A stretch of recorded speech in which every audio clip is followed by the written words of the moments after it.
الحمدللہ رب العالمین والصلاة والسلام علی رسولہ الکریم اما بعد فاعوذ باللہ من الشیطان الرجیم بسم اللہ الرحمن الرحیم الف لام میم صاد کتاب انزل الیک فلا یکن فی صدرک حرج منہ لتنذر بہ وذکری للمؤمنین صدق اللہ العظیم رب اشرح لی صدری ویسر لی امری واحلل عقدۃ من لسانی یفقہوا قولی۔ آج کی اس نشست میں ہم قرآن حکیم کی 7ویں سورت سورہ الاعراف کے مضامین کا جائزہ لینے کی صحیح کریں گے۔ سورہ انعام کے بعد یہ سورہ اعراف اسی کی جوڑا صورت ہے۔ اس میں دعوت کے بجائے انذار کا پہلو غالب ہے۔ اس میں صاف صاف قریش کو دھمکی دی گئی ہے کہ اگر تم نے اپنی روش نہ بدلی تو بس سمجھ لو کہ اب تم اللہ کے عذاب کے زد میں ہو۔ اس میں پہلے ان فرد کی قرارداد و جرم کی طرف اجمالاً اشارہ کیا، اس کے بعد تفصیل کے ساتھ ان تمام پچھلی قوموں کی تاریخ سنائی جو اس ملک میں اقتدار پر آئیں اور پھر یک کے بعد دیگرے اسی جرم میں مبتلا ہوئیں اور کافر کردار کو پہنچیں۔ یہ تفصیل گویا سورہ انعام کی آخری آیات کی اجمال کی تفصیل ہے۔ اسی کے ساتھ یہود کو بھی لے لیا گیا اور ان کو بھی بالکل آخری تنبیہ فرمائی ہے، اور پھر آخر میں عہد فطرت کو جو تمام ذریت آدم سے لیا گیا تھا بنیاد قرار دے کر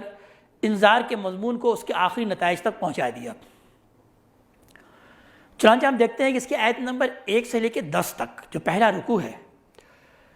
اس میں نبی کریم صلی اللہ علیہ وسلم کو تسلی دی گئی کہ اس کتاب الہی سے متعلق آپ کی ذمہ داری صرف یہ ہے کہ آپ اس کے ذریعے سے لوگوں کو ہوشیار کر دیں، یعنی آپ اپنے آپ کو ہلکان نہ کریں، بس آپ صرف خبردار کر دیں تاکہ ان پر اللہ کی حجت تمام ہو جائے۔ آپ پر یہ ذمہ داری نہیں ہے کہ لوگ اس کو قبول بھی کر لیں یا نہ کریں، اس کی آپ فکر میں نہ پڑیں۔ اس سے فائدہ صرف اہل ایمان ہی اٹھائیں گے۔ قریش کو تنبیہ کی گئی کہ اس کتاب کو قبول کرو، ورنہ یاد رکھو کہ تم سے پہلی کتنی قومیں رسولوں کے تکذیب کے جرم میں ہلاک ہو چکی ہیں، اور جب اللہ کا عذاب ان پر آیا تو ان کے مقابل میں وہ کوئی بند نہ باندھ سکے، بلکہ انہوں نے خود اپنے جرم کا اقرار کیا اور عذاب الہی کی پکڑ میں آ گئیں۔ پھر تم پر ایک دن ایسا لازماً آنے والا ہے کہ جس میں تم سے تمہاری ذمہ داریوں کے بارے میں پرسش ہوگی، اور رسول سے اس کی ذمہ داری کے بابت پوچھا جائے گا۔ فَلَنَسْأَلَنَّ الَّذِينَ أُرْسِلَ إِلَيْهِمْ وَلَنَسْأَلَنَّ الْمُرْسَلِينَ۔ ہم تو لازماً پوچھ کے رہیں گے جن پر ہم نے رسولوں کو بھیجا تھا، اور ہم لازماً رسولوں سے بھی پوچھ کر رہیں گے۔ اس دن سارا کچا چھٹا ہم سب کے سامنے رکھ دیں گے۔ اس دن جب میزان عدل نصیب ہوگی وہ ہر ایک کے اعمال تول کر بتا دے گی کہ کس کے پاس کتنا حق ہے کتنا باطل۔ اس دن فلاح صرف وہی پائیں گے جن کے پلڑے بھاری ہوں گے، باقی سب کے سب نامراد ہوں گے۔ پھر آیت نمبر 11 سے 25 تک قصہ آدم میں ابلیس کو انتہائی تفصیل سے بیان کیا گیا، اور اس کے ذریعے سے بیان کیا گیا کہ دیکھو تمہاری اصل سرگزشت کیا ہے، میں تم کو بتایا دیتا ہوں۔ یہ قصہ آدم و ابلیس اتنا اہم ہے کہ اللہ تعالیٰ نے قرآن حکیم میں 7 مقام پر اس کو دہرا کر بیان کیا، اس لیے کہ اس ذریعے سے اللہ تعالیٰ یہ بات واضح کرنا چاہتے ہیں کہ ہم نے انسانوں کو اس دنیا میں کیوں برپا کیا، کیوں بھیجا، وہ میری کیا اسکیم تھی جس کے تحت میں نے یہ دنیا بنائی اور یہاں انسانوں کو بھیجا۔ لہذا اللہ تعالیٰ نے اس بات کو بیان کیا کہ دیکھو اپنی سرگزشت جاننا چاہتے ہو تو سنو کہ جب ہم نے تمہیں تخلیق کیا، تمہاری صورت کشی کی، تو ہم نے سارے فرشتوں کے سامنے کہا کہ تم اس آدم کو سجدہ کرو، اور ظاہر ساتھ ساتھ اس وقت جو مخلوق موجود تھی جنات ان کو بھی یہ کہا، لیکن ان میں سے ایک ابلیس تھا جس نے سجدہ کرنے سے انکار کر دیا۔ اللہ تعالیٰ نے کہا کہ جب میں نے تمہیں کہا تھا کہ تو اس مخلوق کو یعنی آدم کو سجدہ کرے، تو وہ کیا چیز ہوئی کہ جس کی وجہ سے تو نے سجدہ کرنے سے انکار کیا؟ ابلیس کے اندر انانیت آ گئی اور اس نے کہا انا خیر منہ خلقتنی من نار وخلقتہ من طین، میں اس سے بہتر ہوں، میں بڑا ہوں، اور تو نے مجھے تو آگ سے پیدا کیا یعنی ایک زیادہ لطیف شے سے پیدا کیا، اور اس کو ایک گھٹیا چیز سے پیدا کیا یعنی مٹی سے پیدا کیا، تو میں ایک بڑی شے ہوں، میں اس گھٹیا شے کے سامنے کیسے سجدہ ریز ہو جاؤں؟ اس کے اندر یہ انانیت آ گئی۔ لہذا اس واقعے کے ذریعے سے اللہ تعالیٰ اس بات کو بیان کر رہے ہیں کہ انسان بھی جس امتحان میں مبتلا کیا جائے گا اس میں سب سے بڑا امتحان اس کی انانیت کا امتحان ہے، اور اس امتحان میں وہ ناکام ہو سکتا ہے، لہذا وہ چوکنا رہے۔ اور ہم دیکھتے ہیں کہ دنیا میں انسان جو ہے وہ اسی امتحان میں ناکام ہو بھی رہا ہے۔ اللہ تعالیٰ نے اس ابلیس کو اسی وقت رازائے درگاہ کیا اور کہا نکل جا تو یہاں سے، فخرج انک من الصاغرین، گیٹ آؤٹ، تم چھوٹوں میں سے ہو، تم ذلیلوں میں سے ہو۔ ابلیس نے کہا کہ اے رب مجھے ذرا کچھ عرصے کے لیے مہلت دے دے۔ اللہ تعالیٰ نے کہا جاؤ تجھے مہلت دی۔ اب ابلیس نے اس بات کا اعادہ کیا کہ میں اب اس انسان کو جس کی وجہ سے تو نے مجھے راندہ درگاہ کیا ہے، اس کو تو میں اصل راستے سے ہٹا کے رہوں گا، اس کو تو میں ورغلا کے رہوں گا، اس کو تو میں بہکا کے رہوں گا۔ اور ابلیس نے کہا کہ میں ہر طرف سے اس کے سامنے آؤں گا، اس کے دائیں سے بھی آؤں گا، اس کے پیچھے سے بھی آؤں گا، اس کے آگے سے بھی آؤں گا، اس کے سامنے سے بھی آؤں گا۔ اور ابلیس نے یہ دعویٰ کیا کہ تو ان میں سے اکثریت کو شکر گزار نہ پائے گا۔ اللہ تعالیٰ نے کہا کہ جا تو بھی جا، یہاں سے دفع ہو، اور تیرے ساتھ انسانوں میں جو لوگ بھی تیری پیروی کریں گے، تجھے اپنا دوست بنائیں گے، میں ان سب کو جہنم میں بھر دوں گا۔ پھر اللہ تعالیٰ نے دوسرے امتحان کے لیے، یعنی یہ پہلا امتحان تو واضح کر دیا گیا کہ پہلا امتحان کیا ہے، یہ ہے انانیت کا امتحان۔ دوسرے امتحان کو واضح کرنے کے لیے اللہ تعالیٰ نے حضرت آدم اور حوا کو ایک اور ڈیمونسٹریشن کرایا اور کہا کہ تم اور تمہاری بیوی اس جنت میں رہو۔ آدم کو کہا کہ تمہیں یہ جنت دی جا رہی ہے، عارضی طور پر بیان کیا جاتا ہے کہ شاید اسی دنیا میں اللہ تعالیٰ نے کوئی ریزیڈنشل گارڈن بنا دیا اور اس کے اندر آدم اور حوا کو رکھا اور کہا یہاں ہر چیز کھانے پینے کی ہے، اس میں سے جو چیز چاہو تم کھاؤ پیو، لیکن دیکھو یہ ایک درخت ہے، اس درخت کے قریب مت جانا۔ اس امتحان کی غرض سے ابلیس کو بھی اس جنت میں بھیج دیا گیا۔ اب ابلیس نے اسی درخت کے پھل کو کھانے کے لیے آدم اور حوا کو ورغلایا۔ جیسے ہی انہوں نے اس پھل کا مزہ چکھا تو ان کی شرمگاہیں ان پر کھل گئیں، وہ واضح ہو گئیں ان پر شرمگاہیں، یعنی جیسے ہی انہوں نے یہ عمل کیا تو اب ان کو اس شرمگاہوں کا احساس ہوا، لہٰذا وہ فوراً جنت کے پتوں کی طرف دوڑے اور اپنے جسم کو اس جنت کے پتوں سے ڈھانکنے لگے۔ اللہ تعالیٰ نے اسی وقت ندا کی اور کہا کہ کیا میں نے تم کو منع نہیں کر دیا تھا کہ اس درخت کے قریب مت جانا، اور میں نے کہہ نہیں دیا تھا کہ شیطان تمہارا کھلا دشمن ہے۔ یعنی اس دوسرے امتحان کے ذریعے سے اللہ تعالیٰ نے اس بات کو واضح کیا کہ دوسرا امتحان جو انسانیت پر آئے گا وہ جنس کے راستے سے آئے گا، یعنی شیطان در حقیقت انہی دو ہی راستوں سے انسان کو بہکائے گا۔ ایک تو انانیت کا راستہ، اس کو انانیت اور تکبر میں مبتلا کرے گا کہ میں بڑی شے ہوں، میں کسی کے سامنے جھکنے والا نہیں، اور دوسرا انسان کی جو سب سے بڑی کمزوری ہے وہ کیا ہے، وہ جنسی کمزوری ہے،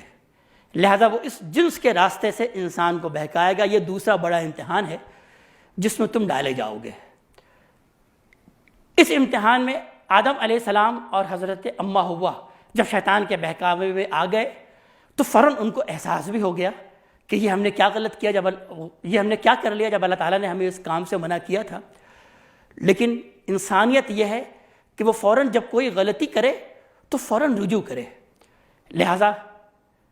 آدم نے فوراً رجوع کیا، بلکہ آدم اور حوا دونوں نے رجوع کیا۔ تثنیہ کے صیغے میں اللہ تعالیٰ اس بات کو بیان کرتے ہیں، قالا ربنا ظلمنا انفسنا، ان دونوں نے کہا کہ اے رب ہمارے، ہم نے اپنی جانوں پر ظلم کیا، وَإِن لَّمْ تَغْفِرْ لَنَا وَتَرْحَمْنَا لَنَكُونَنَّ مِنَ الْخَاسِرِينَ، اگر تو نے ہمیں بخش نہیں دیا، معاف نہیں کر دیا تو ہم تو لازماً خسارہ پانے والوں میں سے ہو جائیں گے۔ یعنی غلطی ابلیس سے بھی ہوئی تھی، وہ بھی انانیت کے جب امتحان میں مبتلا کیا گیا تو اس نے تکبر کا مظاہرہ کیا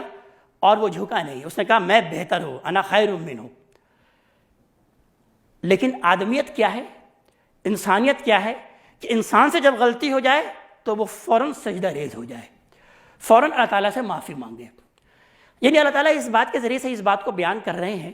کہ یہ جو تم کو دو امتحان میں ڈالا جا رہا ہے، اس میں ہم یہ نہیں کہہ رہے کہ تم یہ جرم اور یہ غلطی کرو گے ہی نہیں کبھی، بلکہ غلطی تو انسان سے ہوگی۔ انسان خطا کا پتلا ہے،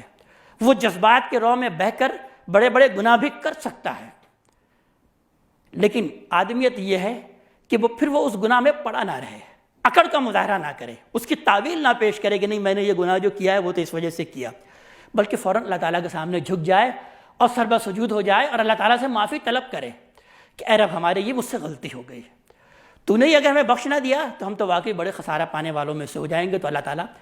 اس کے تمام گناہوں کو معاف کر دے گا۔ سورہ بقرہ میں بھی ہم اس بات کو جان چکے کہ جیسے ہی آدم سے یہ غلطی ہوئی تو آدم نے فوراً وہ کلمات اللہ تعالیٰ سے سیکھ لیے، فَتَلَقَّىٰ آدَمُ مِن رَبِّهِ كَلِمَاتٍ، اللہ تعالیٰ نے ان کو القا کیا وہ کلمات، اور یہ وہ کلمات ہیں کہ ربنا ظلمنا انفسنا وَإِن لَّمْ تَغْفِرْ لَنَا وَتَرْحَمْنَا لَنَكُونَنَّ مِنَ الْخَاسِرِينَ۔ اب اللہ تعالیٰ نے آدم کو کہا کہ بس ٹھیک ہے، یہ جو تم کو ڈیمونسٹریشن کرانی تھی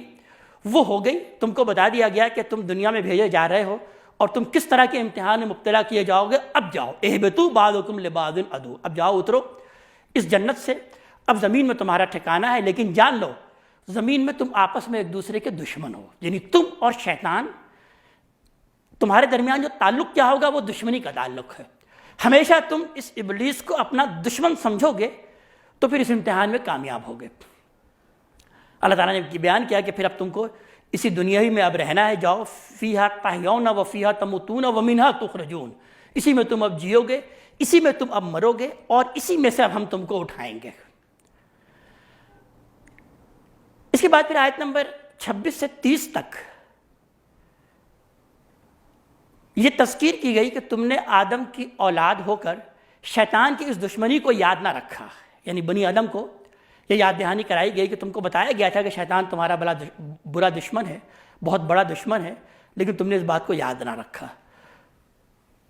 اس نے تو کیا کیا تھا کہ تمہارے باپ کو جنت سے نکلوا دیا تھا، انہیں فتنے میں ڈالا۔ تمہارے باپ اس نے کیا کیا تھا کہ اس نے ان کے کپڑے اتروا دیے تھے، تو لہٰذا اے بنی آدم تم کو اب ہم یہ جو کپڑے دے رہے ہیں، جو لباس دے رہے ہیں، اللہ تعالیٰ نے اتارا ہے تمہارے لیے، اس کا مقصد کیا ہے کہ تم اس سے اپنی زینت بھی حاصل کرو، اور خاص طور پر اپنے ان شرم کی چیزوں کی، یہ نمایاں ہونے والی چیزوں کی، اس کی حفاظت کرو۔ دیکھو ابلیس کیا کرے گا، تمہارے یہی کپڑے کو اتروائے گا۔ اس کا پہلا حربہ تو یہی ہوگا کہ یہ کپڑے کم سے کم کرے گا، اور کم سے کم کرے گا، اور کم سے کم کرے گا، اور یہی کر رہا ہے۔ اسی امتحان میں انسانیت مبتلا ہے، اور پھر بالآخر یہ کپڑے ہی تمہارے اتروا کر وہ جو تمہیں حیا اور تمہارے اندر جو اللہ تعالیٰ نے جو شرم رکھی ہے اس کا ستیہ ناش کر دے گا، اس کو مٹا کے رکھ دے گا۔ تو لہٰذا یہ جو لباس اللہ تعالیٰ نے اتارا، یہ بڑی اہم شے اللہ تعالیٰ نے اس بات کو بیان کیا، اور اس کا مقصد جہاں زینت ہے وہاں اس کا مقصد تو در حقیقت یہ ہے کہ تمہاری شرمگاہ کی اس میں حفاظت ہو، شرم و حیا کو تم قائم رکھو۔ اور دیکھو تقویٰ کا لباس جو ہے وہ تو باطن کی زینت ہے، اس کو اتار کر مت پھینک دو۔ ابلیس کا کام یہ ہے کہ اس نے تقویٰ کے لباس کو بھی اتار دیا اور ظاہر کا لباس بھی اتار دینے پر مجبور کرتا ہے۔ چنانچہ اس نے یہ کیا کہ عین حرم الہی میں اس نے تمہیں اریاں طواف پر ورغلایا، اور یہ بے حیائی نہ صرف باپ دادا کی وراثت سمجھتے رہے تم لوگ، بلکہ یہ دعویٰ کرتے ہو کہ اسی کا اللہ تعالیٰ نے ہمیں حکم دیا ہے۔ ذرا سوچو تو صحیح کہ اللہ تعالیٰ بے حیائی کا کیسے حکم دے سکتا ہے؟ یعنی ان کا معاملہ یہ تھا کہ وہ اریاں ہو کر مرد اور عورت خانہ کعبہ کا بھی طواف کرتے تھے۔ اللہ تعالیٰ نے کہا کہ یہ کھلی بے حیائی ہے، اللہ بے حیائی کا کبھی حکم نہیں دیتا۔ اللہ نے تو ہر باب میں صرف حق و عدل کا حکم دیا ہے، صرف اپنی عبادت کا حکم دیا ہے، اس نے تو توحید کا حکم دیا ہے۔ تم نے شیطان کی پیروی میں اپنے آپ کو فتنے میں مبتلا کر لیا اور دعویٰ کرتے ہو کہ یہی ہدایت کی راہ ہے۔ صرف تھوڑے سے لوگ ہیں جو کہ اس فتنے سے محفوظ ہیں۔ پھر آیت نمبر 31 سے 34 تک میں قریش کو تنبیہ کی گئی کہ اپنے جی سے تم نے یہ جو حرام اور حلال بنا رکھا ہے اس کی کوئی بنیاد نہیں۔ قل من حرم زینۃ اللہ التی اخرج لعبادہ، کون ہے کہ جس نے اللہ کی زینت کو حرام کر لیا جو کہ اس نے نکالی ہے اپنے بندوں کے لیے۔ اللہ نے نہ تو زینت حرام کی ہے اور نہ کھانے پینے کی چیزیں حرام کی ہے، یہ دنیا میں بھی اہل ایمان کے لیے ہیں، اور آخرت میں تو یہ چیزیں ان کو بلا شرکت غیر حقدار وہ اسی چیز کے ہوں گے۔ اور میں تمہیں بتاتا ہوں کہ اللہ تعالیٰ نے کیا حرام کی ہے۔ اللہ نے حرام بے حیائی کو ٹھہرایا۔ سب سے پہلی بات یہاں بیان کی گئی کہ تم نے بے حیائی اور فحاشی کو دین بھی بنا لیا اور برہنہ ہو کر طواف بھی کرتے ہو۔ شیطان تم کو اسی بے حیائی میں مبتلا کرتا ہے، تم اس کو کوئی بری چیز ہی نہیں سمجھتے کہ یہ کوئی بری چیز ہے۔ تو سب سے پہلی بات یہاں بیان کی کہ اللہ تعالیٰ نے تو بے حیائی کو حرام ٹھہرایا، خواہ وہ ظاہر ہو یا باطن، حق تلفی کو حرام ٹھہرایا ہے، اور سرکشی کو حرام ٹھہرایا ہے جن کا کوئی جواز نہیں، شرک کو حرام ٹھہرایا ہے جس کے حق میں کوئی دلیل نہیں، اور اللہ کے اوپر افطرا کرنے کو حرام ٹھہرایا یعنی بدعت کو حرام ٹھہرایا ہے۔ یعنی یہ چیزیں جو کہ تم اس کا ارتکاب کرتے ہو، اس کو تم کوئی برائی نہیں سمجھتے، اللہ تعالیٰ نے تو اسی کو ہی حرام ٹھہرایا ہے۔ اگر اس کے باوجود تمہیں مہلت مل رہی ہے تو اس کی وجہ یہ ہے کہ اللہ کے ہاں ہر امت کی تباہی کا ایک وقت مقرر ہے، ان کے لیے عذاب کا ایک وقت مقرر ہے۔ پھر آیت نمبر 45 سے 43 تک میں اس امر کی یاد دہانی کی گئی کہ ذریت آدم کو ابتدائی میں یہ ہدایت کی گئی تھی کہ اللہ تعالیٰ اپنے احکام سے آگاہ کرنے کے لیے اپنے رسول بھیجے گا، تو جو لوگ ان رسولوں کی پیروی کریں گے وہ جنت حاصل کریں گے، اور جو ان کو جھٹلائیں گے وہ دوزخ میں پڑے رہیں گے۔ یہ دوزخ میں پڑنے والے سب ایک دوسرے کے اوپر لعنت بھیجیں گے اور ان کو کسی طرح دوزخ سے نکلنا نصیب نہ ہوگا، بس دوزخ کی آگ ہی ان کا اوڑھنا بچھونا بنے گی۔ البتہ جو اہل ایمان ہوں گے وہ جنت حاصل کریں گے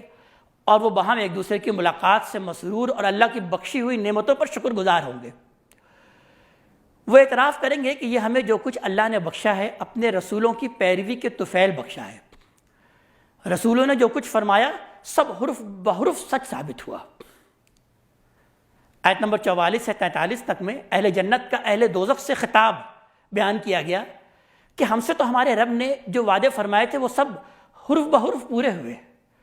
تم بتاؤ کہ کیا تم نے بھی وہ سب کچھ دیکھ لیا یا نہیں جس سے تمہیں آگاہ کیا گیا تھا۔ اہل دوزخ پر اللہ کی طرف سے لعنت کا اعلان کیا جائے گا، اور اس امر کا بیان کہ مقام اعراف سے اہل ایمان کے ایک گروہ کو دوزخ اور جنت کا مشاہدہ کرایا جائے گا تاکہ وہ دیکھ لیں کہ اللہ نے رسولوں کے ذریعے جن باتوں کی خبر دی تھی وہ سب پوری ہو گئی۔ اصحاب اعراف کی طرف سے اہل جنت کو مبارکباد اور اہل دوزخ کو ملامت ہوگی۔ اہل دوزخ کی اہل جنت سے فریاد ہوگی کہ وہ ان پر کچھ کرم کریں۔ اہل جنت کی طرف سے جواب ہوگا کہ جنت کی نعمتیں کفار پر حرام ہیں۔ اللہ تعالیٰ کی طرف سے یہ اعلان ہوگا کہ جنہوں نے دنیا میں اللہ کی باتوں کو نظر انداز کیا آج اللہ نے ان کو نظر انداز کر دیا۔ کفار کی طرف سے اپنی محرومی و بدبختی پر اظہار حسرت۔ پھر آیت نمبر 54 سے 58 تک کفار قریش کو تنبیہ کہ خلق و امر سب اللہ ہی کے اختیار میں ہے، تو ہر حالت میں اسی کو پکارو، زمین میں اس کی اصلاح کے بعد فساد نہ برپا کرو۔ قیامت شدنی ہے، واقعی ہے، موت کے بعد زندگی کا مشاہدہ تم اس کائنات میں برابر کر رہے ہو۔ اللہ نے ہر پہلو سے اپنی آیات واضح فرما دی ہے۔ اللہ تعالی ہمیں اپنے کلام کا فہم عطا فرمائے اور عمل کی توفیق عطا فرمائے۔ اقول قولی ھذا واستغفر اللہ لی ولکم ولسائر المسلمین والمسلمات۔